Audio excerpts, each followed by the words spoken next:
આપ જોઈ રહ્યા છો આપણું ગુજરાત અને હું છું આપની સાથે હિના। સમાચારની વિગતવાર વાત કરીએ। સમાચાર જોઈએ રાજકોટથી તો રાજકોટ જિલ્લાના ગોંડલ તાલુકામાં ગત 3 તારીખના રોજ પાઉંભાજીની લારી ચલાવતા અને યુપીએસસીની તૈયારી કરતા રાજકુમાર જાટ નામના યુવકને કોઈ કારણસર ગોંડલના પૂર્વ ધારાસભ્ય જયરાજસિંહ જાડેજાના પુત્ર જ્યોતિર આદિત્યસિંહ જાડેજા ઉર્ફે ગણેશ જાડેજા અને તેમના સાથીઓ દ્વારા યુવકને બંગલામાં બોલાવી ઢોર માર મારવામાં આવ્યો હતો। તે માટે એક નવો વળાંક સામે આવ્યો છે। યુવક 3 તારીખના સવારની સમયે જ ભેદી રીતે ગુમ થયો હતો, જે બાદ યુવકના પિતા દ્વારા ગોંડલના B ડિવિઝન પોલીસ મથકે લેખિત ફરિયાદ પણ નોંધાવવામાં આવી હતી। ત્યારે રાજકોટ જિલ્લાના તરઘડી ગામ નજીક યુવકની લાશ મળતા જાટ પરિવારમાં શોકનો માહોલ જોવા મળ્યો હતો। આ તકે મૃતકના પરિવારજનો દ્વારા રાજકુમાર જાટમાં મોતના સમગ્ર મામલે સીબીઆઈ તપાસની માંગ કરી હતી। ત્યારે હાલ સમગ્ર ઘટનાના સીસીટીવી પણ સામે આવ્યા છે। સાથે જ રાજકોટ જિલ્લા પોલીસ દ્વારા પણ યુવકને ભણતરનું પ્રેશર હોવાથી ઘરેથી ચાલ્યા ગયા હોવાની ઓફિશિયલ પ્રેસ નોટ પણ જાહેર કરી છે। ત્યારે હવે જોવું એ રહ્યું કે આ રાજકુમાર જાટ નામના 24 વર્ષીય યુવકના મોત મામલે નવા કેટલાક ખુલાસાઓ થાય છે અને રાજકોટ જિલ્લા પોલીસ દ્વારા આ બાબતે કેટલી નિષ્પક્ષ સાથે તપાસ કરે છે તે તો હવે આવનારો સમય જ બતાવશે।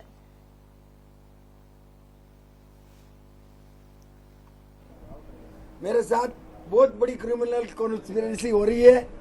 मेरे को समझ में ही नहीं आ रहा कि अभी जो थोड़ी देर पहले मैंने बोला है सर कि ये मेरा बच्चा नहीं है, वो मैंने वो देख के मेरे को फुटेज अभी बताया था, वो फुटेज देख के मैंने बोला कि ये नहीं है, क्योंकि उसको लाल शर्ट पहनाया हुआ था। और अभी मेरे को मुर्दा घर में ले गए, वहां पे दिखाया तो बच्चा मेरा ही बच्चा मेरे को नजर आ रहा, लेकिन उसका एक्सीडेंट बिल्कुल नहीं है सर। मैं कह रहा हूँ बच्चे को वहां टोल नाके से उठा के मारा गया है, क्योंकि उसके बाद के कोई फुटेज मेरे को मिल नहीं रहे। इन्होंने वहां बच्चे को मारा और इन्होंने क्या किया कि दूसरा कपड़ा पहना दिया और अभी बाद का उसका फोटो 9 दिन 8 दिन का फोटो दिखा रहे। तो मैंने दूसरे दिन का फोटो मेरे को पहले बताया, ये सोच के कह दिया कि मेरा ही बच्चा है, मेरा बच्चा नहीं है। मतलब वो फोटो पहले फुटेज देखे, फिर मैंने लाश देखी तो बेटा मेरा ही है, लेकिन मतलब उसकी हत्या हुई है, उसको मार के वहां डाला गया है। बस मेरी ये जांच होनी चाहिए भाई और बहनों, और कुछ नहीं शिकायत है मेरी, यही मेरे को कहना।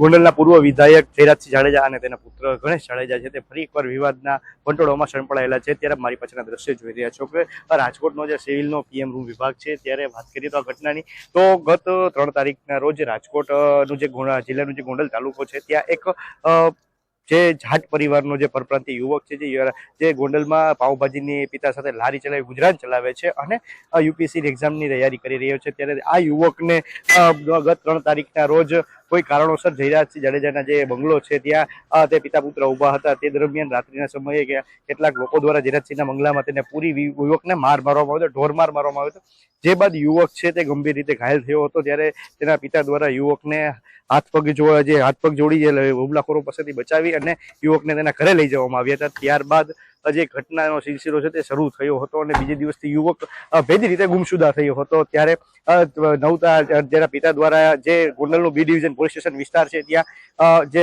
અરજી કરવામાં આવી હતી અને પોલીસ આપણા ઉપર કડકમાં કડક પગલાં લેવાની માંગ કરવામાં આવી હતી। ત્યારે જે આ યુવકની 3 દિવસ પહેલા જે રાજકોટના જે તરઘડી ગ્રામ્ય વિસ્તાર છે ત્યાં તેની લાશ મળી હતી અને જે હાલ લાશ મળી છે ત્યારે અત્યારે જે વિવાદોનો વંટોળ છે તે અહીંથી શરૂ થયો છે અને જે લાશ મળી છે યુવકની ત્યારે એના પરિવાર એવી માંગ કરે છે કે આ બાબતે CBIની તપાસ થવી જોઈએ।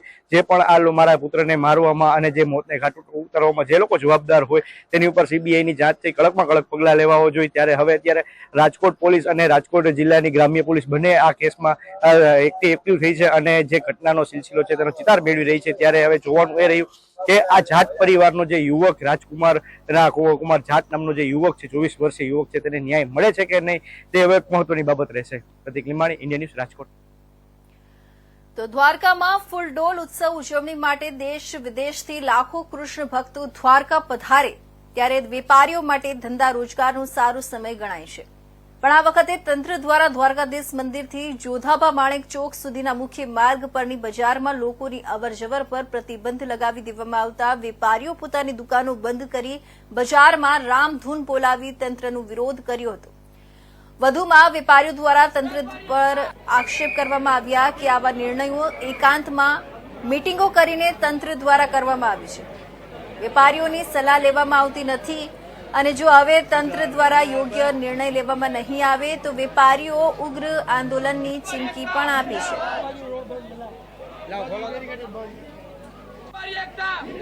જય દ્વારકાધીશ. હોળી પર્વ નિમિત્તે દ્વારકામાં લાખો શ્રદ્ધાળુઓ આવતા હોય છે, ત્યારે જે વેપારી વર્ગ હોય છે તેને ખાસી એવી કમાણી થતી હોય છે, પણ આ કમાણીમાં વિક્ષેપ કરનાર છે તંત્ર. કારણ કે તંત્ર દ્વારા બેરિકેડેડ તમામ પ્રકારના લગાડી દીધા છે, જેથી કરીને જે શ્રદ્ધાળુઓનો જે આવન જાવનનો રસ્તો છે, મંદિર ચોકની આજુબાજુનો તમામ પ્રકારનો રસ્તો છે તે સંપૂર્ણપણે બંધ થઈ ગયો છે. જ્યારે ત્યારે આ નિર્ણય લેવામાં આવે છે ત્યારે કોઈ પણ વેપારી સાથે સંલગ્ન કરીને આ વસ્તુ તમામ એકે પ્રકારની કરવામાં આવતી નથી. એકે પ્રકારનો નિર્ણય વેપારીઓ સાથે મળીને કરવામાં આવતો નથી, જેથી કારણે આ જે સજા છે અત્યારે વેપારીઓ ભોગવી રહ્યા છે. લાખો કરોડો રૂપિયાનો જે માલ છે દુકાનમાં તે એમને પડ્યો રહ્યો છે, જેથી કરીને વેપારીઓની અત્યારે રોજીરોટી તમામ પ્રકારની છીનવાઈ ગઈ છે. તે બાબતે આજે અમે જેટલા પણ વેપારી મિત્રો હતા તે બધાએ અહીં રામધૂન બોલાવી અને તમામ પ્રકારના જે દુકાનના શટર છે અત્યારે બંધ કરેલા છે. જો આગામી સમયમાં અત્યારે જો નિર્ણય વ્યવસ્થિત રીતે નહીં આવે તો આગામી સમયમાં ઉગ્રમાં ઉગ્ર આંદોલન કરવામાં આવશે, જેની અમે દરેક વેપારી મિત્રો ખાતરી. સુરેન્દ્રનગર શિવધારા ટાઉનશીપ વિસ્તારની મહિલાઓએ મહાનગરપાલિકા ખાતે નોંધાવ્યો વિરોધ. ટાઉનશીપમાં રોડ, રસ્તા, ભૂગર્ભ ગટર સહિતની પ્રાથમિક સુવિધાઓનો અભાવ. છેલ્લા 5 વર્ષોથી સ્થાનિક લોકો કરે છે તંત્રને રજૂઆત, છતાં પણ સમસ્યાઓનો નથી આવી રહ્યો નિવેડો. ખરાબ રોડ રસ્તાના પગલે ટાઉનશીપમાં દર્દીઓ માટે એમ્બ્યુલન્સ પણ ન આવતી હોવાની સ્થાનિક મહિલાઓએ કરી રજૂઆત. પીવાના પાણીની સમસ્યાઓ પણ ટાઉનશીપમાં યથાવત. ટેક્સ ભરીએ છીએ છતાં નથી મળી રહી સ્થાનિક લોકોને સુવિધાઓ. તાત્કાલિક કામો શરૂ કરવા ઉઠી માંગ.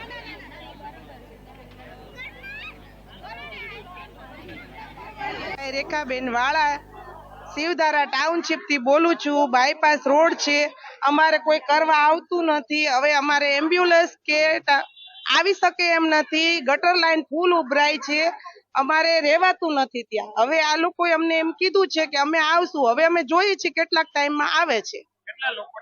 અમારે 3000 લોકોને સમાધાન છે. આ સમસ્યા 3000 લોકોને છે. અત્યારે તો અમે અડધા જ આવ્યા છીએ, બાકી અમે હવે બધા જ આવશું. આ સમસ્યા 5 થી 7 વર્ષ લગીનની છે. 7મું વર્ષ ચાલુ થઈ ગયું છે અમારે. આ 7 વર્ષ ગટર લાઈન ઉભરાઈ છે, અમારે ખાળકુવા ઉભરાય. બેન અતુલભાઈ કડીવાળા છે. હું આજકાલથી નહીં 3 વર્ષથી આ બાયપાસ રોડ શિવધારા સોસાયટીમાં રહું છું. 3 વર્ષથી અમે ધક્કા ખાઈ છીએ. મારી પહેલાના જે બધા રહેવાયા છે એ દર ચોમાસામાં અહીંયા ધક્કા ખાય છે, પણ સરકાર કાંઈ ધ્યાન દેતી નથી.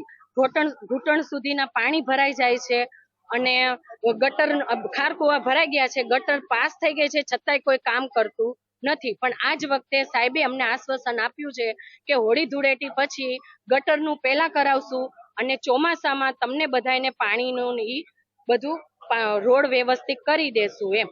હવે જોઈએ આ જ વખતે શું થાય છે એમ. અને હવે અમને પણ ઘડીએ ઘડીએ આવવું ગમતું નથી. અમે અમારું બધું કામ પડતું મૂકીને બાયપાસ રોડ થી ધક્કા ખાઈને આવીએ છીએ. હવે જોઈ સરકાર શું કરે છે એમ. તરફ વાત કરીએ એક મારામારીની ઘટના વિશે, જ્યાં સુભાષનગર વિસ્તારમાં મારામારીની ઘટના બની હતી. ગતરાત્રિના 3 મિત્રો દારૂની મહેફિલ માણી રહ્યા હતા, તે દરમિયાન મારામારીની ઘટના સર્જાઈ હતી. શહેરના સુભાષનગર વિસ્તારમાં 3 મિત્રો દારૂની મહેફિલ માણી રહ્યા હતા, તે સમયે મારામારીની ઘટના બની હતી. યુવાનને માર મારતો લાઈવ વિડીયો સોશિયલ મીડિયામાં વાયરલ થયો હતો. ઇજાગ્રસ્ત યુવાનને ગત રાત્રિના સમયે બાઇક પર સુભાષનગર શમશાન લઈ જઈ ઢોર માર મારવામાં આવ્યો હતો. યુવાનને લાકડી અને ધોકા વડે ઢોર માર મારી ગંભીર ઇજાઓ પહોંચાડી હતી. પ્રકાશ જીવરાજ ઉમટ નામના યુવાને લાકડી અને ધોકા વડે ઢોર માર મારી ઇજાઓ પહોંચાડી હતી. ઇજાગ્રસ્ત યુવાનને સારવાર અર્થે સરકારી હોસ્પિટલ ખસેડવામાં આવ્યા હતા. આ સમગ્ર ઘટના અંગે પોલીસે વધુ તપાસ હાથ ધરી છે અને આરોપીઓને ઝડપી લેવા માટે ચક્રો ગતિમાન કર્યા છે. પ્રકાશ જીવરાજભાઈ ક્યાં રહ્યો ને શું બનાવ બન્યો? ઉગારો ગૌશાળા પાસે લક્ષ્મીનગર શેરી નંબર 1 માં હું રહું છું. પહેલાં મને દારૂ પાયો, પછી મને સુભાષનગરથી મને લઈ ગયા અને સુભાષનગરથી લઈને મને રૂપાના સમસનમાં જઈને મને મારવામાં આવ્યો. કેટલા લોકો બે જણા મને મારવામાં હતા. એકનું નામ વિશાલ હતું અને એકનું નામ જીગર છે. મારવાનું કારણ કાંઈ ખબર નથી? મારવાનું કારણ કાંઈ છે નહીં, પણ મને આમના મને કીધા વિનાના મને રૂવાના સંસારમાં લઈ ગયા ને પછી ત્યાં જઈને મને બહુ માર્યો. શેના વડે મારવામાં આવ્યા? લાકડી વડે મને મારવામાં આવ્યો. ક્યારે ક્યારે બન્યો? રાતના 10 થી 12 ગાળામાં. આ બાબતે પોલીસને જાણ કરી તમે? ના, હજી પોલીસને જાણ નથી કરી. શેમાં લઈ જવામાં આવ્યા હતા? ટુ વ્હીલમાં મને લઈ ગયા. ટુ વ્હીલમાં લઈને મને રૂવાના સંસારમાં મને માર્યો. કોણ લઈ ગયું હતું તમને? વિશાલ અને જીગર બે. તો આ તરફ વાત કરીએ રાજકોટની. રાજકોટ જિલ્લાના ગોંડલ તાલુકામાં રહેતા જાટ પરિવારના રાજકુમાર જાટ નામના યુવક ગુમ થવા મામલે એક બાદ એક ખુલાસાઓ થઈ રહ્યા છે. ત્યારે રાજકોટ જિલ્લા પોલીસ વડા હિમકરસિંહે આ સમગ્ર મામલે એક મોટો ખુલાસો કરી આખી ઘટના પરથી પડદો ઉચક્યો હતો. આ તકે રાજકોટ જિલ્લા પોલીસ વડાએ પત્રકાર પરિષદ યોજી હતી અને જણાવ્યું હતું કે યુવક જ્યારથી ગુમ થયો ત્યારથી દર કલાકના સીસીટીવી મીડિયાને પોલીસે આપ્યા છે. અને જે રાત્રે યુવક ગુમ થયો ત્યારે ગોંડલ પૂર્વ ધારાસભ્ય જયરાજસિંહ જાડેજાના ઘરે તે સામેથી અંદર ગયો હતો, કારણ કે પિતા અને પુત્ર વચ્ચે ઘર કંકાસને કારણે બબાલ થઈ હતી અને આ બંગલા બહાર બબાલ ચાલી રહી હતી, જેથી બબાલ થતા પ્રથમ યુવક જ બંગલાની અંદર ગયો હતો. યુવક અંદર ગયા બાદ તેના પિતા પણ અંદર ગયા હતા. ત્યારબાદ અંદર રહેલા 7 થી 8 ગાર્ડ સાથે બંનેને બબાલ થઈ હતી. પણ આ ઘટનામાં પૂર્વ ધારાસભ્ય જયરાજસિંહ જાડેજાના કોઈ પણ સભ્યો દ્વારા મારવાની વાત પોલીસે નકારી હતી અને બોલાચાલી થતા બંને પિતા પુત્રને બંગલામાંથી બહાર ધક્કો મારી કાઢી મૂકવામાં આવ્યા હતા. સાથે જિલ્લા પોલીસની ટીમો દ્વારા બંગલાના સીસીટીવી ફૂટેજ પણ જોયા છે, જેમાં મીડિયા સમક્ષ જાહેર કરીશું કે પોલીસની પ્રાથમિક તપાસમાં પણ એવું જાણવા મળ્યું છે કે યુવક માનસિક રીતે અસ્થિર હતો અને અગાઉ પણ એ આવી રીતે તેના ઘરેથી ચાલ્યો ગયો હતો. આ સાથે એસપી હિમકરસિંહે વધુમાં જણાવ્યું હતું કે પોલીસ નિષ્પક્ષ તપાસ આ મામલે કરી રહી છે.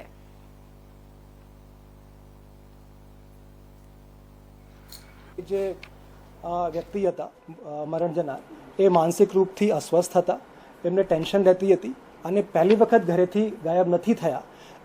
એના પહેલા પણ 2 થી 3 વખત ઘરેથી ગાયબ થઈ ચૂક્યા છે.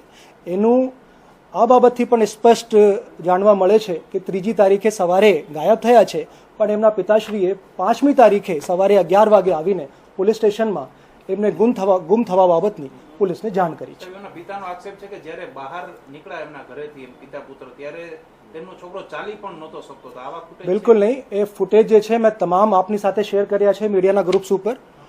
અમે એકદમ ટ્રાન્સપેરન્સી સાથે તપાસ કરી રહ્યા છીએ. જે ફૂટેજ છે એ પબ્લિક સ્પેસમાં ઉપલબ્ધ છે, તમામ ગ્રુપ્સમાં શેર કરવામાં આવી છે.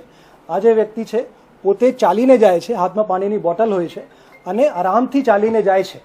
અને કોઈ ચાલી નહીં શકતા હોય તો વ્યક્તિ ગોંડલથી ચાલીને રાજકોટ કુવાવડા પોલીસ સ્ટેશનની હદ સુધી પહોંચી શકતો નથી.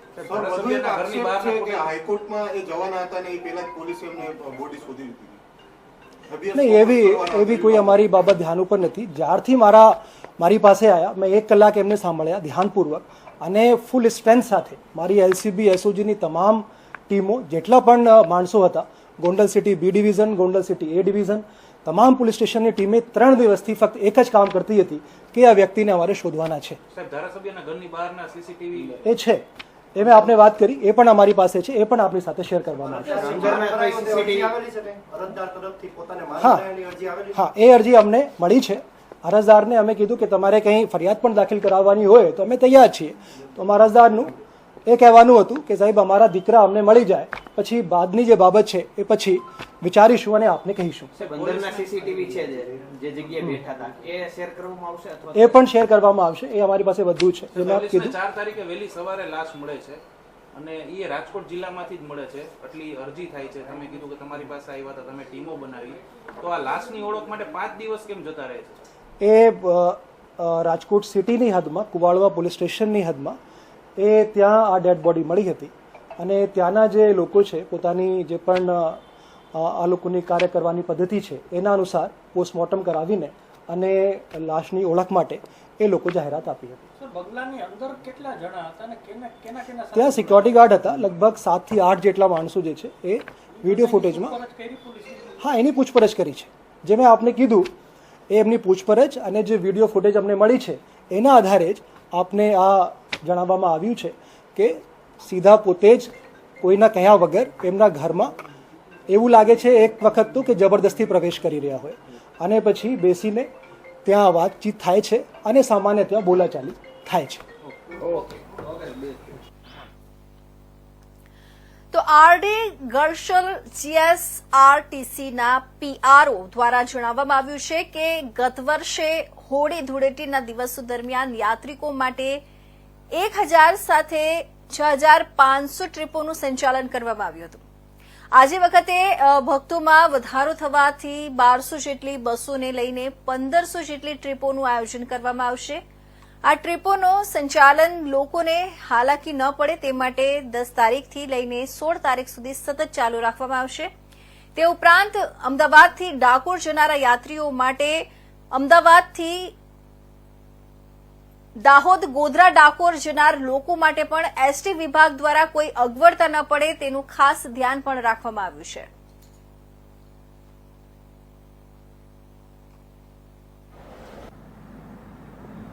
પરિચય. મારું નામ આરડી ગલ્ચર, પીઆરઓ જીએસઆરટીસી.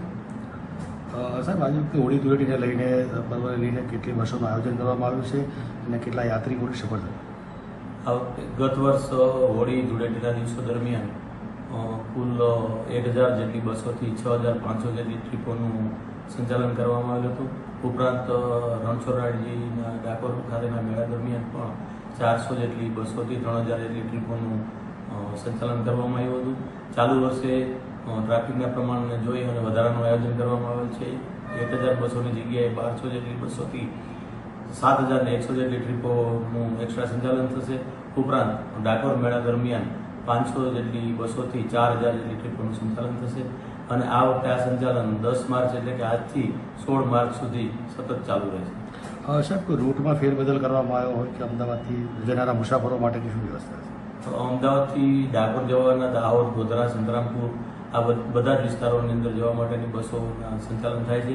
આપણે જાણીએ છીએ તેમ આદિવાસી વિસ્તારની અંદરથી જે મજૂરી કામ માટે થઈ અને સૌરાષ્ટ્ર તરફ તથા અમદાવાદ તરફ અને ઉત્તર ગુજરાત તરફ જે મજૂર વર્ગ જાય છે તેઓ ખાસ કરી અને અત્યારના આ તહેવારો દરમિયાન પોતાના માતૃ વતન તરફ જતા હોય છે અને પોતાના માતૃ વતન તરફ જવા માટે થઈ અને એસટી આ વધારે સુવિધાઓ.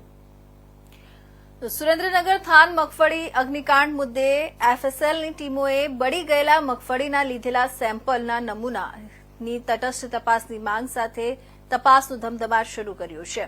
થાન મગફળી ટેકાના ભાવે ખરીદી કરી છે અને મૂકવામાં આવી હતી. તે ગોડાઉનમાં 6,56,00,000નું સરકારનું નુકસાન થયું છે.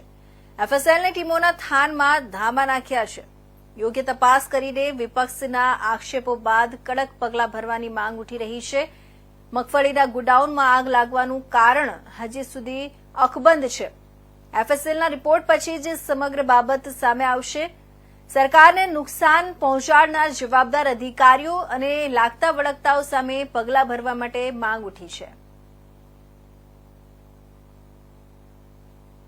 થાનગઢમાં જે મગફળીના ગોડાઉનમાં આગ લાગી એ મુદ્દે ઘણા બધા આક્ષેપો થયા, સરકાર તરફથી ફરિયાદ દાખલ થઈ, પરંતુ ખરેખર ક્યાંક ને ક્યાંક હજુ આગ જે કારણથી લાગી છે અને જે લોકો જવાબદાર છે એને સાવરવાના પ્રયત્ન થતા હોય આવું અમને દેખાય છે. ઘણા બધા સવાલો છે. એટલે દૂરથી મગફળી શા માટે 300 કિલોમીટર દૂરથી આવી? અલગ અલગ ગોડાઉનમાં થઈને 19,600 મેટ્રિક ટન કરતા વધારે મગફળી થાનગઢમાં લાવવામાં આવી. જે તે સમયે જ્યારે ખરીદી ચાલુ હતી એ જ સમયે ઘણા બધા આક્ષેપો થયેલા હતા. નાફેડે જે ગુજકો માસોલને કામ આપ્યું, ગુજકો માસોલે અલગ અલગ સૌરાષ્ટ્રમાં અલગ અલગ જિલ્લાઓમાં નીચેની મંડળીઓને કામ આપ્યું, પરંતુ એ જ વખતે ખરેખર ખેડૂતોની મગફળી ન આવી હોય અને ઓન પેપર મગફળી બતાવી દેવામાં, ખરીદી બતાવી દેવામાં આવી હોય, આવા ઘણા બધા આક્ષેપો થયા અને જેના કારણે ક્યાંક ને ક્યાંક અમુક નાફેડના કર્મચારીઓની તાત્કાલિક અસરથી બદલી પણ કરી દેવામાં આવેલી હતી. આ શંકા ત્યારે ગઈ જ્યારે એ વખતે જ ગોલમાલ થતી હતી. એટલે કે જે ગોડાઉનમાં મગફળી રજીસ્ટર પર બતાવવામાં આવી છે 19,600 મેટ્રિક ટન ખરેખર એટલી આવી છે કે કેમ, આ પણ મહત્વનો સવાલ છે. ક્યાંક ને ક્યાંક 20% કરતા વધારે રાજસ્થાનની સસ્તી મગફળી લઈને ઘુસાડવામાં આવી છે. આ પણ કોન્ફિડન્સ સાથે અમે કહીએ છીએ. અહીંયા જે થાનગઢના ગોડાઉનમાં આગ લાગી, સીસીટીવી કેમેરા નહોતા, ફાયર સેફટીના કોઈ સાધનો નહોતા, તો CWC ના અધિકારીએ મંજૂરી શા માટે આપી ગોડાઉનનો ઉપયોગ કરવા માટે? ક્યાંક ને ક્યાંક 3 પાળી નોકરી કરનારા સિક્યોરિટી ગાર્ડ શું કરતા હતા એનો જવાબ લેવો જોઈએ. જે ખરેખર કર્મચારીઓ જવાબદાર છે એની સામે નામજોગ ફરિયાદ થવી જોઈએ. હજુ સુધી એક પણ આરોપીના નામજોગ ફરિયાદ થઈ નથી. FSL ની વાતો થાય છે, બધી વાતો થાય. ખરેખર અમારું સ્પષ્ટ માનવું છે કે ત્યાં કોઈ વાયર નથી, ઇલેક્ટ્રિક સંસાધન નથી, હાઈ ટેન્શન લાઈન ઉપરથી નીકળે એનાથી ખરા તણખા પડે તો પતરા ઉપર પડે. બિલકુલ આ ગોડાઉનમાં જાણે જોઈને જો આગ લગાવવામાં ન આવે તો આ ગોડાઉનમાં આગ લાગી જ ના શકે, આવું અમારું સ્પષ્ટ માનવું છે. તો ક્યાંક ને ક્યાંક તટસ્થ તપાસ થાય અને સરકારની તિજોરીને જે આગ લગાવી કરોડો રૂપિયાનું જે નુકસાન પહોંચાડી રહ્યા છે પોતાના અંગત ફાયદા માટે, એવા લોકો પર કડકમાં કડક કાર્યવાહી થવી જોઈએ. તો ઉપલેટાના ઈસરા ગામમાં આવેલા ચેકડેમ તૂટ્યો છે. અચાનક ચેકડેમનો આખો પારો તૂટી ગયો છે. ચેકડેમ તૂટવાને કારણે ચેકડેમમાં સંગ્રહ થયેલું પાણી જે છે એનો જથ્થો વહી રહ્યો છે. ઈસરા ગામના બારણેશ્વર પાસે આવેલા ચેકડેમ તૂટી જતા ખેડૂતો મુશ્કેલીમાં મુકાયા છે. ખનીજ ચોરીને કારણે ચેકડેમ તૂટી ગયો છે અને ઉપલેટા પાલિકા પૂર્વ પ્રમુખ દાનભાઈ ચંદ્રવાડિયાનો આક્ષેપ છે કે ખાણ ખનીજ વિભાગની બેદરકારીને કારણે આ ચેકડેમ તૂટી ગયો હોવાનો પૂર્વ પ્રમુખે આક્ષેપ કર્યો છે.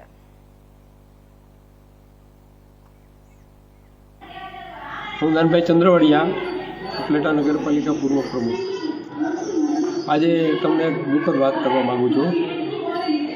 ઉપલેટા, સમઢિયાળા, તલંગણા, ગાધા, ઈસરા, આ બધા જે ગામો આવેલા છે એ ગામને પાસેથી ભાદર નદી પસાર થાય છે. આ ભાદર નદી ઉપર અગાઉ આજથી 15 વર્ષ પહેલાં ચેકડેમ બનાવવામાં આવેલા હતા. જે ભદ્રેશ્વર એક છે ઉપલેટામાં બનાવવામાં આવેલો હતો, એ 45 લાખના ખર્ચે બનાવવામાં આવેલો હતો. પછી ઈસરા પાસે ભદ્રેશ્વર મંદિર પાસે જે ચેકડેમ બનાવ્યો હતો એ 95 લાખને ખર્ચે બનાવ્યો હતો. આ બંને ડેમો લોક ભાગીદારીથી ખેડૂતો એમાં 20%, 80-20% સરકારની સ્કીમથી બનાવવામાં આવેલો હતો. પણ એક દુઃખદ વાત છે કે 4 વર્ષ પહેલાં ઉપલેટા સીમને જે ભાદર નદીને કાંઠો પર આવેલો હતો એ ચેકડેમ તૂટી ગયો હતો. એ જ એક ચેકડેમ તૂટી જવાના બંનેના કારણો એક જ છે. જે આજ રોજ સવારે એટલે કે તારીખ 9ના રોજ જે ચેકડેમ તૂટી ગયેલો છે, સવારે 8 વાગે મને મેસેજ આવ્યા કે ભાઈ આ ચેકડેમ તૂટી ગયેલો છે અને એ સવારે 6 વાગ્યા સુધી ત્યાં હુડકા દ્વારા રેતી ખેંચવામાં આવતી હતી. આ બંને ચેકડેમો છે એ રેતીની અંદર 30 ફૂટ જેવી રેતી ખસેડી અને એ બનાવવામાં આવેલા હતા. હવે અવારનવાર આ બાબતે ઇરિગેશન વિભાગ અને ખાણ ખનિજ વિભાગને જાણ કરવામાં આવેલી હતી કે આ ચેકડેમો ફરતેથી જે રેતી ઉપાડી લેવામાં આવશે તો આ ચેકડેમો તૂટી જશે. પણ આ તંત્રએ કોઈ દી કંઈ ધ્યાન ના આપ્યું નહીં અને છેલ્લે ખેડૂતોને આ પાયમાલ તરફ લઈ ગયા છે. આની ઉપર હજારો હેક્ટર જમીન છે, એક ખેડૂતો આમાંથી પીએચ તરીકે ઉપયોગ કરતા હતા. હવે આ બંને ચેકડેમો તૂટી જવાથી આ પાણી એકદમ નીચેના ભાગમાં વહી ગયેલું છે અને આ બધા કાંઠાના ખેડૂતો છે એ પાણી વગરના થઈ જશે. મારે એમ કહેવું છે કે અવારનવાર રજૂઆત કરવા છતાં પણ આ ચેકડેમ ઉપર કોઈ ધ્યાન ન લીધું, ગંભીરતા ન લીધી ખાણ ખનિજ વિભાગે, ઇરિગેશન વિભાગે. આજથી 7 વર્ષ પહેલાં હાઈકોર્ટમાં મેં મારા નામજોગ પીઆઈએલે દાખલ કરેલી હતી. એ કેસ હજી પૂરો નથી થયો અને એ કેસ આજ પેન્ડિંગમાં આવેલો છે. હવે મારે આ બધા જે કોઈ જવાબદારો છે એની સામે મારે કાયદેસરની કાર્યવાહી કરવી જોશે. ખેડૂતોને એ વખતે ખ્યાલ નહોતો કે આ ચેકડેમો તૂટી જશે. મારી રજૂઆત હતી ત્યારે ખેડૂતોને એમ લાગતું હતું કે આ ચેકડેમ તૂટે. આ જ લોકોએ સ્વીકાર્યું છે કે આ રેતી ઉપાડી લેવાથી આ ચેકડેમ તૂટી ગયેલો છે. મારે સરકારને પણ જાણ કરવાની છે કે આ 80-20% સરકાર છે ખેડૂતોના ભાગીદારીથી બનાવવામાં આવેલો હતો અને જે તે કોઈ જવાબદાર વ્યક્તિ સામે ખરેખર પગલાં લેવા જોઈએ અને હવે પછી આ જે કંઈ અત્યારે જે નદીની અંદર જે રેતી ઉપાડી લેવામાં આવે છે આ તાત્કાલિક બંધ કરવાની જોઈએ. તો આજના અત્યારના મહત્વના સમાચારોમાં બસ આટલું જ. નવા સમાચાર સાથે ફરી મળીશું. ત્યાં સુધી રજા આપશો. નમસ્કાર.